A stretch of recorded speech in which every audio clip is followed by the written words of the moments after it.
Bagus nggak kalau kita bersih-bersih sebelum kita ibadah? Bagus.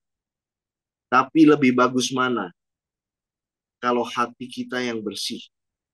Air tidak akan membersihkan dosa. Air membersihkan kotoran di tangan, tapi air tidak membersihkan dosa. Sementara tanggung jawab utama kepada kita kepada Allah, ya itu dosa, pelanggaran atau tidak kepada Allah. Berbicara pelanggaran dosa itu tidak bisa dibersihkan oleh air. Seperti kejadian Ishak menabur 100 kali lipat. Kalau Anda tidak punya base, jangan artikan itu seakan-akan Anda beri, Tuhan akan gantikan 100 kali lipat. Anda menabur, Anda akan digantikan 100 kali lipat. Itu tidak benar sama sekali. Ada satu base yang dijelaskan dalam kejadian untuk menjelaskan kenapa Tuhan berkati Ishak 100 kali lipat.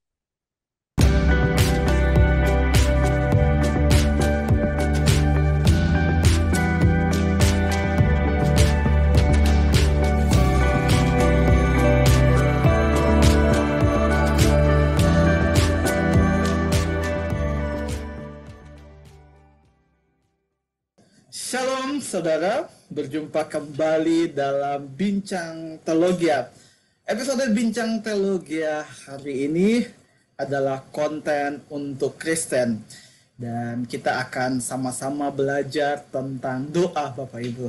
Untuk itu langsung saja kita diskusi dengan Gideon pada hari ini. Halo bro, kita akan bahas tentang doa hari ini bro. Dan pertanyaan pertama saya akan bertanya bahwa sebenarnya apa makna dari doa dalam kekristenan, bro? Silakan, bro. Ya, thank you bro. Kalau kita merujuk kepada apa yang dituliskan oleh Alkitab, yaitu doa ada dituliskan dalam bahasa Ibrani seperti Palau, seperti Atar. Itu memiliki sebuah arti bagaimana manusia itu berbicara kepada Allah, mengajukan permohonannya. Jadi sifatnya itu kita bicara dari diri kita kepada Allah. Sifatnya seperti itu. Juga kalau kita melihat di dalam bahasa Yunani ada prosekomai, juga ada entuchako. Nah itu juga kita dapat melihat ada beberapa bahasa yang memang membuat kata berdoa itu harus diteliti lagi supaya maknanya itu menjadi sangat jelas, ya. Karena di dalam kekristenan sendiri seringkali kita berpikir bahwa berdoa itu adalah sebuah ritual yang dilakukan oleh tubuh atau badaniah kita, melipat tangan, menutup mata, itu berdoa. Nah, itu merupakan suatu hal yang kurang tepat menurut saya. Gitu ya. Jadi harus lebih dalam lagi melihat esensial dari doa itu supaya kita tidak menjadi keliru sebagai orang Kristen. Kita menyembah Allah, kita bukan menyembah ritual. Ritual kita pakai untuk menyenangkan Tuhan, tapi jangan sampai kita menjadikan diri kita hamba dari ritual yang kita buat.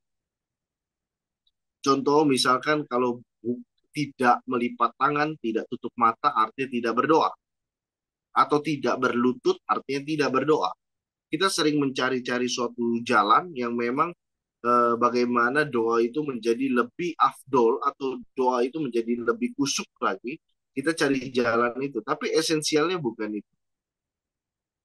Ya, esensialnya doa itu lebih dalam daripada hanya sebatas ritual saja. Ya, demikian bro.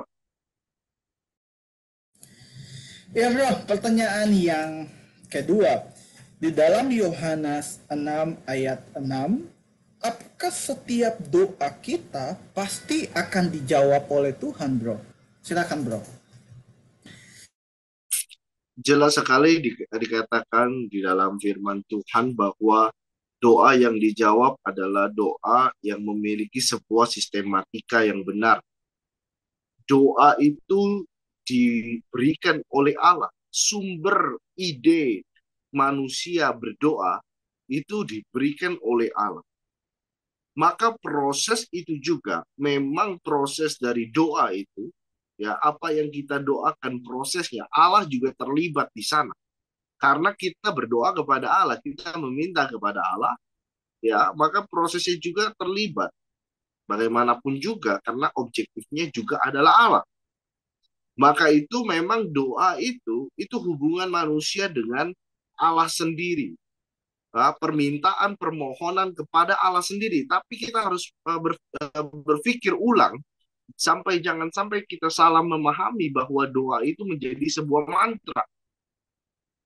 Banyak orang Kristen berpikir berdoa selayaknya mantra. Saya doakan ini. Misalkan saya pernah mendengar khotbah. Lihat sebuah rumah yang mahal, lalu climb, berdoa. Ketika melihat rumah itu, pegang rumah itu dalam nama Yesus. Rumah ini kebeli. Bukan seperti itu doa. Tetapi doa kembali memiliki sistematika yang tepat. Doa itu diberikan idenya itu dari Allah. Sumbernya Allah. Prosesnya yang dijalani itu bersama dengan Allah. Sehingga sampai kepada objektif atau hasil nanti, ujung-ujungnya tujuannya adalah kemuliaan Allah. Nah, maka Yakobus menuliskan, kenapa doamu sering tidak terkabul? Karena kamu hendak menghabiskan doamu itu untuk nafsu dirimu sendiri, keinginan dirimu sendiri. Kamu berdoa, kamu salah berdoa karena objektifnya salah. Kamu berdoa kepada Tuhan, tujuannya Tuhan, minta kepada Tuhan, tapi bukan sesuai apa yang Tuhan mau. Ya, maka saya bilang, apakah doa pasti dikabulkan? Jawabannya tidak. Apakah dikabulkan? Iya, kalau untuk kemuliaan Tuhan pasti dikabulkan. Demikian, bro. Iya bro, saya temukan satu kasus dan saya minta bro boleh untuk menanggapi hal tersebut bro. Saya pernah ketemu dengan satu orang tua dan orang tersebut sakit. Dia udah sakit bertahun-tahun dan dia ada di kursi roda bro. Kemudian saya ketemu dengan beliau dan beliau bilang beliau sudah kecewa dengan Tuhan karena setiap kali orang yang bertemu dengan beliau bilang bahwa pasti Tuhan akan menyembuhkan dan sampai sekarang beliau tidak sembuh bro. Bagaimana bro menanggapi peristiwa tersebut? Silakan bro. Ya, kembali kepada kata definisi yang dituliskan di dalam Alkitab mengenai doa. Bahwa doa itu palal itu adalah pengajuan permohonan hati kita. Maka kalau permohonan itu tidak boleh bilang pasti. Engkau doakan orang untuk sembuh. Itu permohonanmu. Lalu kok bisa seperti itu? Kenapa juga para rasul di dalam kisah para rasul begitu banyak mujizat? Mereka mendoakan sembuh. Kita harus melihat transisi sistematikanya. Di mana ada transisi masuk ke dalam major point teologi yang kita sebut pneumatologi atau datangnya Roh Kudus. Tapi apakah harus selalu dijejali seperti itu? Contoh misalkan gini. Kalau kita mengapresiasi anak sekolah pintar, katakan ranking 1 atau sampai 5, usahanya keras, kita hadiahi dia sebuah hadiah.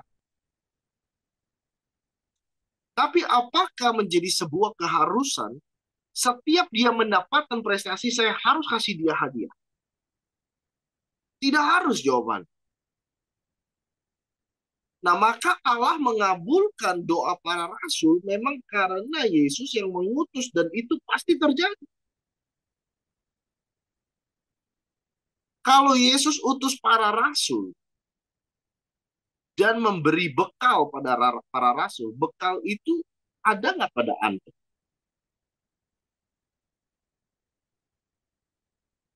Kalau saya bawakan anak saya bekal makanan ke sekolah, apakah berarti saya bawakan bekal untuk anak sekolah lainnya? Tidak. Maka dikatakan oleh Paulus di dalam 1 Korintus, ada yang memiliki karunia melayani pelayanan meja. Ya, melayani kepada orang-orang yang kekurangan dan sebagainya. Ada yang memiliki karunia memuji, bernyanyi. Ada yang memiliki karunia juga untuk berdoa. Ya, ada punya karunia untuk berdoa untuk apa? Untuk kesembuhan. Jadi tidak setiap orang Kristen berdoa tidak boleh mengatakan pasti. Yang pasti itu adalah janji Tuhan. Seperti saya berdoa, Tuhan, saya rindu. Saya rindu Tuhan datang kembali. Maranatha. Amin. Kata amin ya dan pasti, itu pasti kenapa? Karena yang dulu saja dia genapi kok janji dia. Tuhan pasti genapi janji. Kalau sudah pasti katakan amin. Karena itu pasti. Oke. Tapi kalau Anda doa seakan-akan menjadi sebuah mantra, kamu pasti disembuhkan. Siapa Anda? Gitu ya. Tapi ada nggak yang memiliki karunia itu? Ada, tapi nggak semua orang. Gitu ya. Itu harus dipahami. Jadi ya menurut saya Bapak itu tepatnya bertemu dengan orang-orang yang salah pengertian tentang permohonan doa pasti sembuh itu sama artian. Kalau orang katakan pada saya, kalau saya memberi ke gereja untuk pekerjaan Tuhan, apakah saya pasti diberkati 100 kali lipat? Saya bilang, Anda mau main sama Tuhan, Anda mau main hitung-hitungan, Anda mau main investasi sama Tuhan. Tuhan itu Tuan Anda, Raja Anda. Jangan main investasi, jangan nodong Tuhan. Orang doa, Tuhan saya beri, saya yakin engkau berikan saya berkali-kali lipat. Jangan main-main seperti itu. Berikan kepada Tuhan didasarkan dengan hati yang tulus karena engkau mengerti bahwa banyak orang yang membutuhkan firman Tuhan. Tuhan saya berikan persembahan ini karena saya tahu firman Tuhan dibutuhkan oleh seluruh manusia. Persembahan yang sederhana ini kiranya menjadi berkat untuk orang lain. Amin. Setelah amin, pasti terjadi. Persembahan itu dipakai untuk memberkati orang lain terberkati. Terjadi kan? Karena memang seperti yang Tuhan ajarkan. Kalau engkau berdoa untuk nafsumu, Tuhan saya berikan persembahan supaya Tuhan gantikan saya lebih banyak. Jangan nodong Tuhan. Allah itu bukan di bawah kita. Allah itu adalah hakikat di atas kita. Hakikat di atas segala hakikat. Yang hidup di atas segala yang hidup. Pencipta atas segala yang ada di ciptaan kita ini. Dialah teratas. Jadi jangan kita menodong dia. Boleh meminta, boleh. Alkitab katakan mintalah maka kamu akan diberi. Ketuklah pintu dibukakan. Tapi lihat ayat terakhir dia bilang apa? Minta kepada Bapa apa? Roh Kudus. Untuk apa? Untuk pelayanan. Kalau engkau sungguh-sungguh minta untuk pekerjaan Tuhan, untuk melayani orang lain, kau tidak habiskan untuk keuntungan nafsu dirimu, Tuhan akan berkati engkau karena hati engkau benar. Tapi kalau hati engkau sudah bengkok, engkau mau korupsi, pasti nggak akan terjadi. Engkau jadi korupsi pun nanti tinggal suatu saat. Entah engkau hidup dalam ketakutan, ya, atau engkau ditangkap dan sebagainya. Sudah banyak sekali kasus. Terberkati nggak hidup seperti itu? Enggak. Korupsinya sih dapat ya, tapi nggak terberkati seperti itu. Untuk orang lain menjadi saksi Kristus, mana bisa orang korupsi menjadi saksi Kristus? Ya, jadi ya seperti itu. Jangan katakan pasti kepada sesuatu sistematika yang tidak sesuai dengan Alkitab. Jangan mencomot ayat Alkitab tanpa pengertian base atau dasar dari ayat itu dituliskan kenapa. Seperti kejadian Ishak menabur 100 kali lipat. Kalau Anda tidak punya base, jangan artikan itu seakan-akan Anda beri Tuhan akan gantikan 100 kali lipat. Anda menabur, Anda akan digantikan 100 kali lipat. Itu tidak benar sama sekali. Ada satu base yang dijelaskan dalam kejadian untuk menjelaskan kenapa Tuhan berkati Ishak 100 kali lipat. Ya, jadi demikian, bro.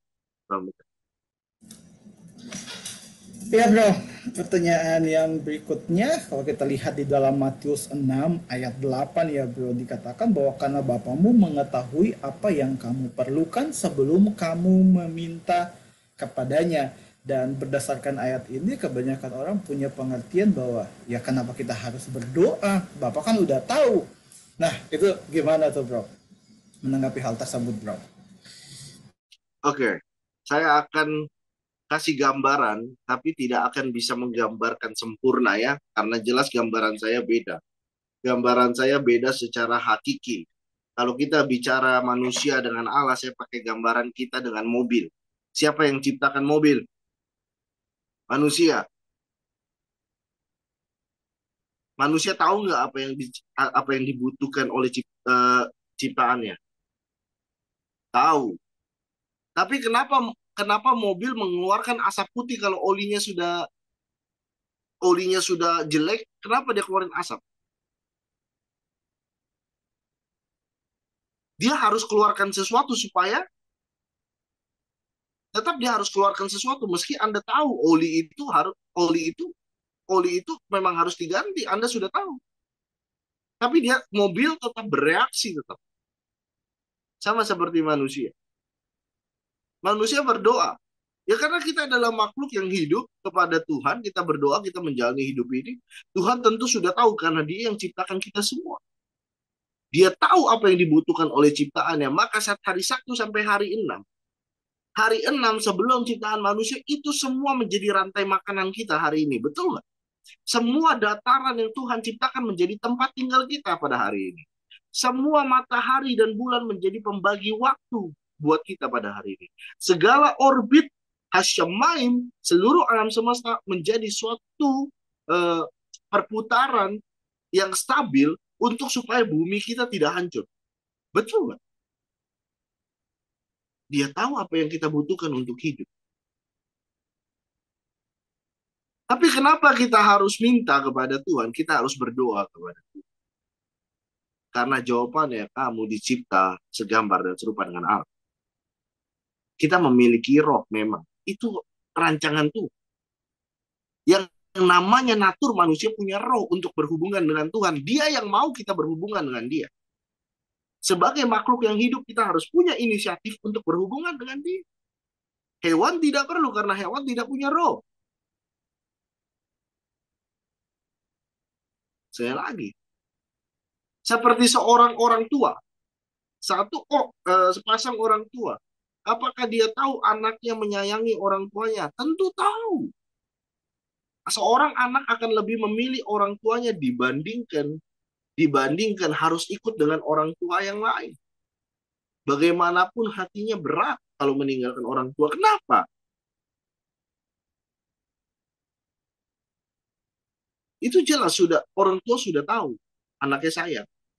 Karena anaknya dilahirkan, dibesarkan oleh dia. Anaknya tentu berterima kasih dan sayang kepada orang tua.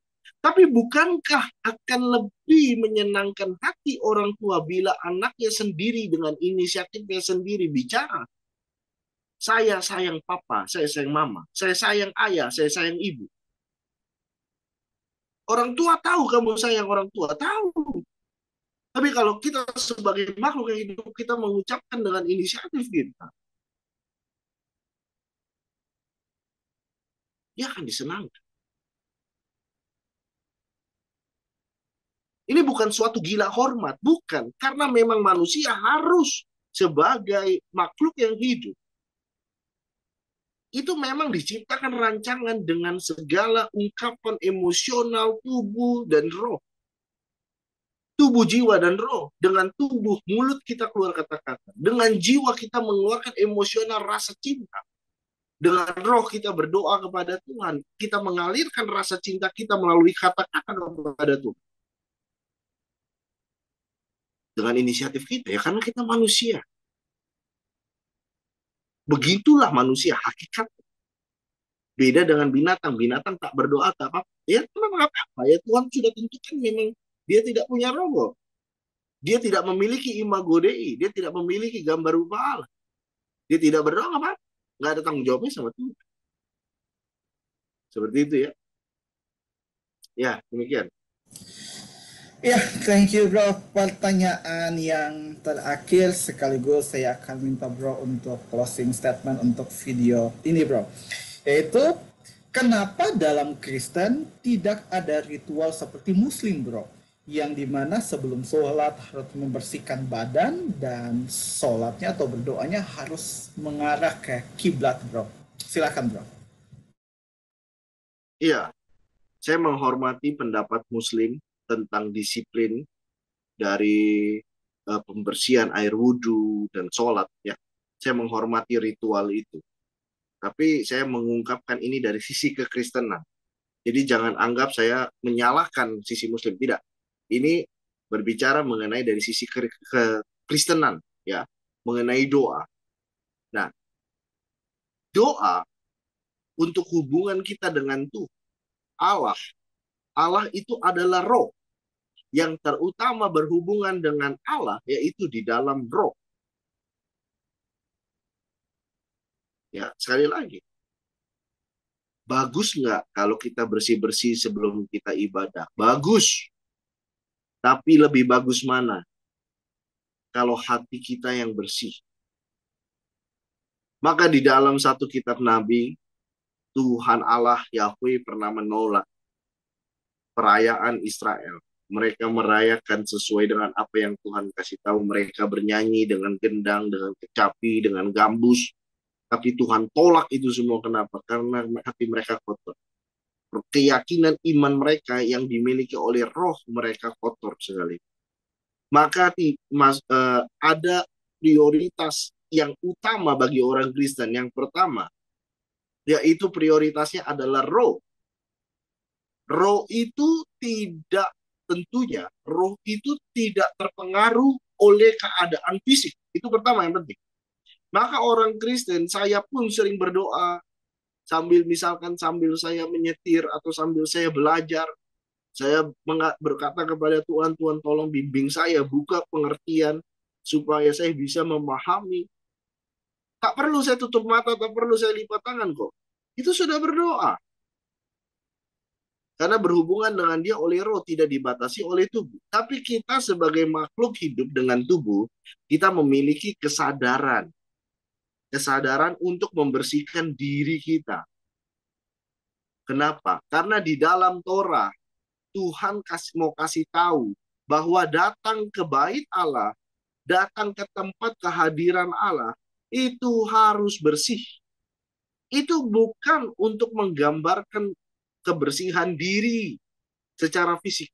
Tapi itu Tuhan kasih ngerti sebenarnya nilai kebersihan itu apa. Sehingga kita orang Kristen menghargai kehadiran Allah. Yaitu dengan yang pertama hati yang bersih. Karena Allah adalah roh, kita berhubungan dengan Allah adalah roh. Berbicara sesuatu hal yang bukan fisikal. Yang bersih. Kalau saya katakan tentang keimanan dan hati yang bersih. Dari keimanan dan hati yang bersih akan muncul tindakan-tindakan yang bersih. Banyak orang menyucikan badannya, tetapi hatinya kotor, sering ngomongin orang, sering rendahin orang. Akhirnya dari pikirannya, wah, si ABC begitu orangnya. Orang miskin, orang nggak punya uang. Dia lebih miskin daripada saya. Dia cuma bawahan, dia cuma dari pikiran itu nanti sesaat keluar melalui kata-kata, melalui tindakan. Maka orang Kristen itu yang penting dibersihkan adalah pertama dia punya sesuatu non-fisikal, yaitu harus memiliki iman yang bersih, iman keyakinan yang benar, yang kudus. Maka dari keyakinan yang kudus, dia akan menggunakan otak dia untuk mengeluarkan dari hatinya. Dia akan berpikir hal-hal yang kudus, bagaimana menyenangkan Tuhan sampai kepada tindakan. Air tidak akan membersihkan dosa. Air membersihkan kotoran di tangan, tapi air tidak membersihkan dosa. Sementara tanggung jawab utama kepada kita kepada Allah, yaitu dosa, pelanggaran atau tidak kepada Allah. Berbicara pelanggaran dosa itu tidak bisa dibersihkan oleh air.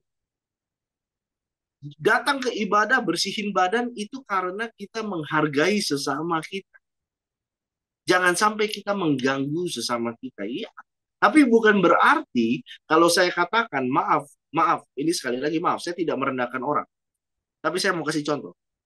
Contoh misalkan orang tinggal di pinggir jalan, dia dia tidak punya tempat kamar mandi setiap hari untuk bersihkan badan. Apakah dia tidak bisa berdoa? Tidak. Dia tetap bisa berdoa. Dia tetap bisa sujud kepada Allah. Karena yang terutama itu berbicara keimanan non fisik. Tapi kalau orang mau bersihin karena kesadaran diri sendiri, saya menghadap, ya, tapi yang paling penting adalah hati yang bersih dulu. Maka dari hati keimanan yang bersih, pikiran akan bersih, hati nurani dibangun, maka tindakan akan bersih. Percuma engkau membersihkan tanganmu dari kotor. Tapi apa yang menjadi hati dan pikiranmu adalah jahat. Sehingga yang engkau tindakan, engkau itu jahat. Orang kalau mau bertindak, mau begal, pasti dia mikir dulu, dia nyusun rencana dulu. Pikirannya sudah jahat, maka jadinya jahat. Kalau pikiran sudah percabulan, maka yang dilakukannya adalah cabul juga pasti. Maka pahami, bagus tidak kita membersihkan badan kita sebelum ibadah. Bagus.